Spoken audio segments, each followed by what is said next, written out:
him responsible for being the target, being the person who was victimized.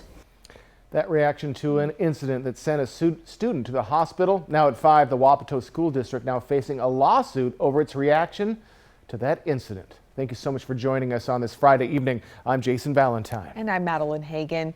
A family now suing the Wapato School District, saying they failed to protect their son from an assault targeted at him because of his disabilities.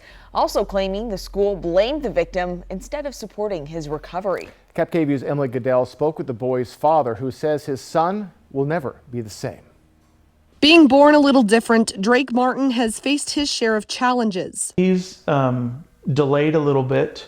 That comes from living your first 2 years of life in the hospital. His left side, his arm is deformed. His neck has always been limited. But he never let it change how he saw the world. He's an amazing kid. He's the kid that roots for the underdog. But that all changed 3 years ago when he was assaulted by another student at Wapato Middle School. It was rainy, so he was in the gym with the other kids working on his computer, trying to finish up some homework that he was probably supposed to do the night before.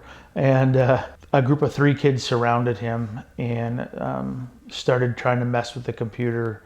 And Drake tried to defend himself and the computer, and one of the kids punched him in the face. That student ended up with just a suspension. But Drake suffered a concussion and other serious injuries the family says led to a spinal fusion, a brain infection, and 2 open brain surgeries. He's lost almost all of his ability to turn his head. His family believes the school bears some responsibility. It's the district that's responsible for the circumstances that allowed for Drake to be injured in the first place and for how they responded after that. Drake was also suspended. The school sent a representative to court to tell a judge they shouldn't grant Drake a restraining order against his attacker. At the moment it happened, they treated this as 2 students who were engaged in some sort of mutual fight. And that's not at all what occurred. And frankly, if any administrator had stopped and looked at the video, they would have made that decision really quickly. She says the school investigated and determined Drake was a victim of harassment, intimidation, and bullying.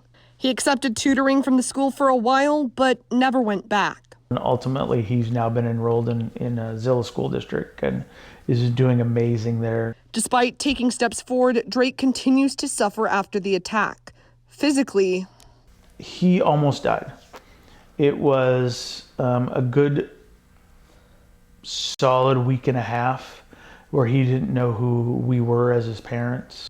And emotionally. He's very withdrawn. Within the first year after the incident happened, he actually tried to commit suicide twice. And he just lost all trust in the world. The family in the lawsuit asking for compensation for Drake's extensive medical bills and for all the ways this has made a life already full of challenges just that much harder. But their biggest hope for the school to understand that they treated this kid wrongly and hope that it doesn't happen to another kid down the road. And that's truly Drake's wish, is that it doesn't happen to anybody else. In Wapato, Emily Goodell, KapKVU Local News.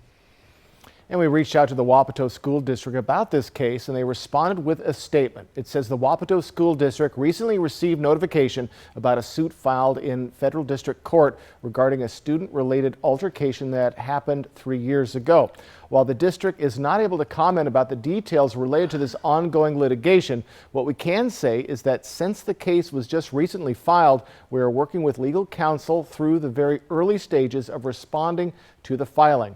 Safety is a priority for all students in the Wapato School District, and we have confidence the judicial process will result in answering the questions that have been raised about liabilities cited in this filing.